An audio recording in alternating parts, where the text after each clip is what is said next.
La nature est un lieu de sérénité, un espace où l'âme trouve refuge et où chaque élément, qu'il s'agisse des arbres majestueux, des rivières cristallines ou même du vent léger, reflète la grandeur d'Allah. Dans le silence des forêts, la fraîcheur des montagnes et le murmure des cours d'eau, nous ressentons un apaisement profond, une paix que peu d'autres environnements peuvent offrir. Ces éléments ne sont pas simplement des composantes de notre paysage quotidien, mais des manifestations de la majesté divine. Chaque arbre qui s'élève vers le ciel, chaque brise qui caresse notre peau, chaque goutte de pluie qui rafraîchit la terre est un signe visible de la puissance et de la miséricorde d'Allah. Leur beauté et leur harmonie sont une preuve tangible de l'équilibre et de l'ordre dans la création, une invitation constante à la réflexion et à la reconnaissance. La nature devient ainsi une porte d'entrée vers la contemplation de la magnificence de son Créateur, nous rappelant que cette création grandiose n'est pas le fruit du hasard, mais bien le résultat d'une volonté suprême. Cette création qui nous entoure et nous enveloppe est bien plus qu'un simple cadre de vie. Elle est un livre ouvert où chaque élément, chaque créature raconte une histoire, celle de l'origine du monde et du plan divin. La nature, avec ses cycles immuables de vie, de mort et de renaissance, reflète les réalités spirituelles de l'existence humaine. Elle témoigne de la sagesse infinie d'Allah, de sa capacité à créer, nourrir et maintenir la vie, à donner et à reprendre. Les montagnes imposantes nous rappellent la fermeté de la foi, les rivières, la fluidité de la miséricorde divine et le ciel immense, l'infinité de la connaissance d'Allah. En tant que musulmans, il est essentiel de comprendre que la nature nous offre des leçons spirituelles profondes, des rappels constants qui nourrissent notre foi et notre bien-être intérieur. Chaque moment passé à contempler la nature est une opportunité de méditer sur la grandeur du Créateur, de renforcer notre connexion avec lui et de cultiver notre gratitude pour les innombrables bénédictions qu'il nous accorde. Dans le Saint-Coran, Allah nous rappelle à plusieurs reprises de contempler la nature et de méditer sur ces signes dans la création. Le Coran n'est pas seulement un livre de lois et de préceptes, il est aussi une invitation à observer le monde avec des yeux pleins de sagesse et de reconnaissance. À travers ces versets, Allah nous pousse à ouvrir nos cœurs et nos esprits aux merveilles qui nous entourent, à ne pas prendre pour acquis la complexité et la perfection de la création. Un des versets les plus puissants à ce sujet est dans la sourate Al-Ghashiyah, où Allah nous invite à observer l'univers qui nous entoure avec une attention particulière. Ne regarde-t-il donc pas les chameaux, comment ils ont été créés, et le ciel, comment il est élevé, et les montagnes, comment elles sont dressées, et la terre, comment elle est nivelée. Sourate Al-Ghashiyah 88, 17, 20. Ces questions rhétoriques nous incitent à une réflexion profonde.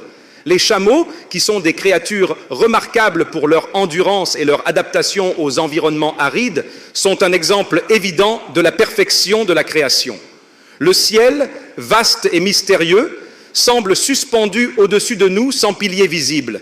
Et pourtant, il est maintenu avec une précision parfaite.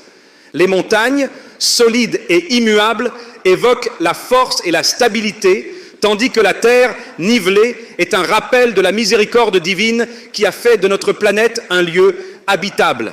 Chaque créature, chaque élément de la nature est un signe de la sagesse d'Allah. Observer ces signes nous permet non seulement de renforcer notre compréhension de la création, mais aussi de nous rapprocher de notre Créateur. Ce lien avec la nature est en réalité un lien avec Allah lui-même. Chaque brin d'herbe, chaque étoile dans le ciel témoigne de sa grandeur et de sa présence continue dans nos vies. Lorsque nous marchons dans un parc, que nous respirons l'air frais des montagnes ou que nous écoutons le doux bruit des vagues, nous devons prendre conscience que ces moments ne sont pas anodins. Ils sont des cadeaux, des instants précieux qui nous permettent de nous ressourcer spirituellement, de nous reconnecter à notre essence et surtout de méditer sur la création. Le prophète Muhammad, paix et bénédiction sur lui, aimait passer du temps seul dans la nature, notamment dans la grotte de Hira, où il méditait en silence, contemplant la beauté des montagnes et des cieux avant de recevoir la première révélation. Cet exemple du prophète nous montre l'importance de la nature comme cadre pour la réflexion spirituelle. Il nous enseigne que la solitude dans la création permet d'approfondir notre relation avec Allah, de nous éloigner des distractions de la vie quotidienne pour nous concentrer sur ce qui est essentiel. S'asseoir sous un arbre, marcher sur un chemin de campagne ou même s'arrêter un instant pour écouter le vent dans les branches sont autant de moments qui peuvent nous aider à nous recentrer sur notre foi, à prendre du recul sur nos vies agitées et à renforcer notre lien avec Allah. Ces moments de contemplation sont des occasions de dhikr, de prière et de gratitude, car ils nous rappellent la beauté et la perfection de l'œuvre d'Allah.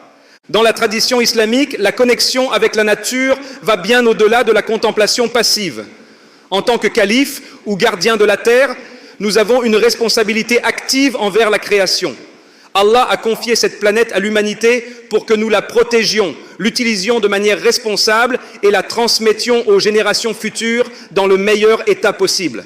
Cette responsabilité ne se limite pas à des gestes symboliques, mais à une véritable gestion de l'environnement qui nous entoure avec respect et prudence.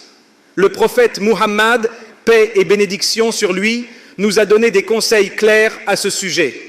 Il a dit « Si l'heure du jugement dernier survient et que l'un d'entre vous a une pousse de palmier à la main, qu'il la plante avant de mourir. » Hadith rapporté par Ahmad.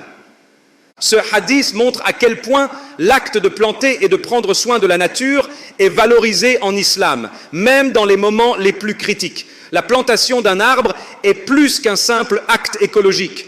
C'est un geste de foi, un acte de piété qui reflète notre reconnaissance envers les dons d'Allah. Chaque arbre, chaque plante que nous préservons ou plantons est non seulement bénéfique pour nous et les générations futures, mais aussi une forme d'adoration, car Allah a créé cette terre pour être habitée et nourrie. En plus d'être un acte de piété, prendre soin de la nature est également bénéfique pour notre santé mentale et physique. Des études modernes montrent que passer du temps dans la nature a des effets apaisants sur l'esprit et le corps. Le stress, la fatigue mentale et l'anxiété diminuent lorsque nous nous connectons à des environnements naturels. Cette harmonie que nous ressentons dans la nature reflète l'ordre divin que nous sommes appelés à rechercher dans nos vies. Le Coran lui-même nous guide vers une vie d'équilibre et d'harmonie, un état où nous respectons les cycles naturels et tirons profit de la création sans en abuser. D'ailleurs, le prophète, paix et bénédiction sur lui, nous encourageait également à être reconnaissants pour chaque bénédiction de la nature, aussi petite soit-elle. La gratitude envers Allah commence par la reconnaissance de ses bénédictions, même les plus subtiles, comme une goutte d'eau, un rayon de soleil ou une fleur éclose. Il nous a enseigné que tout ce que nous utilisons, même une gorgée d'eau fraîche, doit être apprécié et remercié par des paroles de gratitude. Cette gratitude quotidienne renforce notre foi et nous aide à rester conscients de la place de chaque élément dans l'ordre divin. Dans un hadith, il est rapporté que le prophète disait « Celui qui ne remercie pas pour peu ne remerciera pas pour beaucoup ». Hadith rapporté par Ahmad. En prenant le temps de remercier Allah pour la beauté de la création, pour la pluie qui arrose la terre, pour l'air pur que nous respirons, nous renforçons notre conscience de ses bienfaits et cela nous rapproche davantage de lui. La gratitude envers la création peut se manifester de nombreuses manières. Lorsque nous voyons un beau lever ou coucher de soleil, nous pouvons dire « Subhanallah » pour exprimer notre admiration. Lorsque nous entendons le chant des oiseaux le matin, nous pouvons dire « Alhamdulillah » pour ce rappel doux et apaisant de la vie qui nous entoure. Ces simples mots, lorsqu'ils sont prononcés avec sincérité, deviennent des actes de culte, des expressions de notre amour pour Allah et de notre reconnaissance pour ses bienfaits. Chaque moment passé dans la nature est une opportunité pour nous de nous souvenir d'Allah et de renouveler notre foi. Se reconnecter avec la nature, c'est donc bien plus qu'une simple escapade en plein air. C'est un acte de spiritualité, un retour aux sources de notre foi et de notre humanité. c'est se rappeler de notre rôle en tant que serviteur d'Allah sur terre et de notre devoir de protéger et de chérir cette magnifique création. C'est prendre le temps de réfléchir, de méditer, de prier et d'exprimer notre gratitude pour tout ce qu'Allah a placé autour de nous. Alors, chers frères et sœurs, n'oublions pas de profiter de la nature comme un rappel constant de la miséricorde d'Allah. Qu'Allah nous guide tous vers une vie d'équilibre, de contemplation et de gratitude. Qu'il nous accorde la sagesse de protéger et de respecter cette terre magnifique qu'il a créée pour nous et qu'il nous accorde la tranquillité dans nos cœurs à travers la beauté de sa création. Chaque moment passé dans la nature est une opportunité de se reconnecter avec notre Créateur, de renforcer notre foi et de trouver la paix intérieure.